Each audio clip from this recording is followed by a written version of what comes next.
What is up, coordinators and naturals? I am just a simple new type, and in this episode we are concluding our coverage of Mobile Suit Gundam Seed Astray B. Last time, Lo learned more about Jean Carey. Lo and Guy fought against Goldframe, and Serpentel caught themselves a Gen. This time, Guy and the gang goes up against the Pergrande. His blue frame gets a few mobile suit upgrades, and Garcia tries to kill him. So let's get into this. Tactics 22, Operations 25. At the Eurasian Federation's space fortress, Artemis, Commander Garcia is furious. He is being chewed out by the Eurasian Federation higher-ups because of the events of Gundam Seed X Astray happened. Task Force X has now been disbanded, and Canard Pars is now a deserter.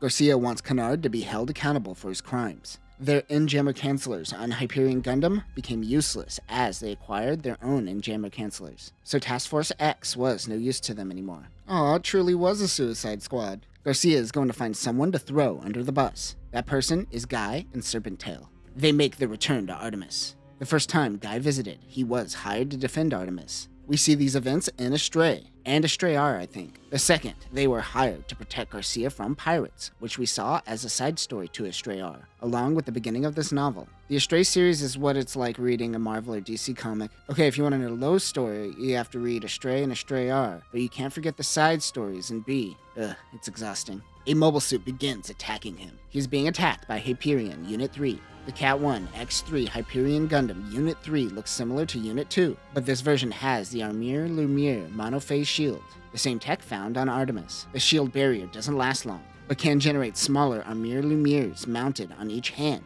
which last much longer. Other weapons include multi-barrel Sea-Wiz, the Rom Technica beam knife, a beam submachine gun, and the 4 Fonterie beam cannon. The beam grazes Blue Frame. On the comms come Garcia. He says that he orders him to die here and now.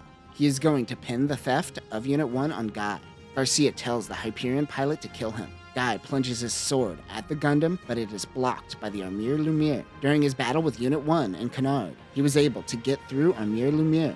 His sword has the Armor Schneider anti-beam coating.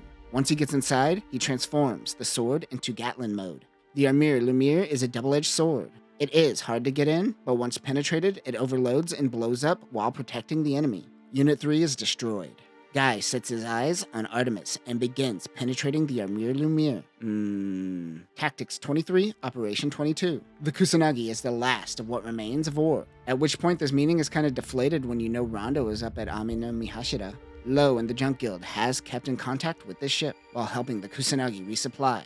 Lo notices something strange in the distance. The mobile suit that he sees is called Rouge. He saw this unit back at Orb, but this one is different. This Rouge has the IWSP pack.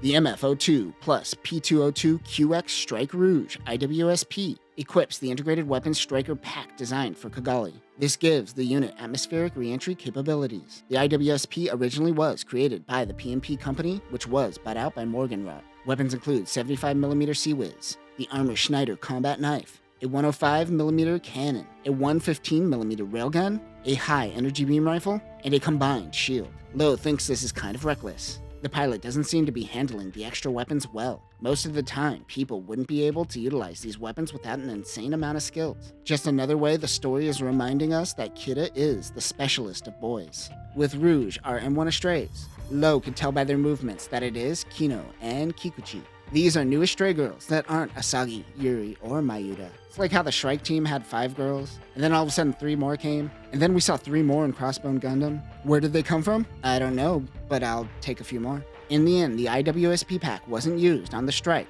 and rather they opted for the L-Strike equipment, which wouldn't be utilized until Yakin Dway. This would become a symbol of Orb's reconstruction with the help of its pilot Kigali. Tactics 24, Operation 23. Reed Weller was a former Alliance officer who was kicked out, insinuating that he was drunk. However, he was loved, so they always brought jobs for him and Serpentel. They're tasked with overseeing a deal with a mobile suit while investigating in-jammer cancellers. But Reed is drinking while watching the battle take place on security cameras. The Alliance's peacekeeper force were closing in on Boaz. This is the fleet of Mobiuses. Mobii? The ones carrying the nukes. The Alliance has been trying to reclaim their former asteroid base, but they haven't been able to penetrate it.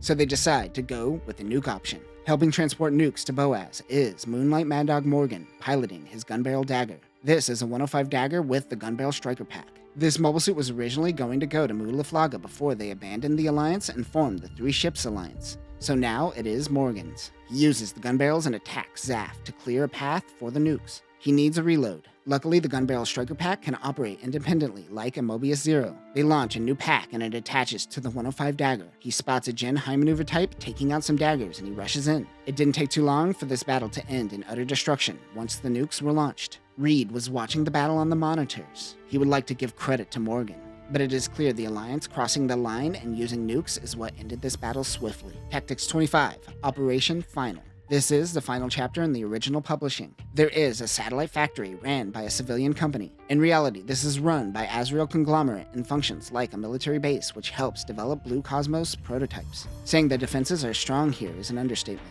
Guarding the satellite is the mobile armor Pergrande.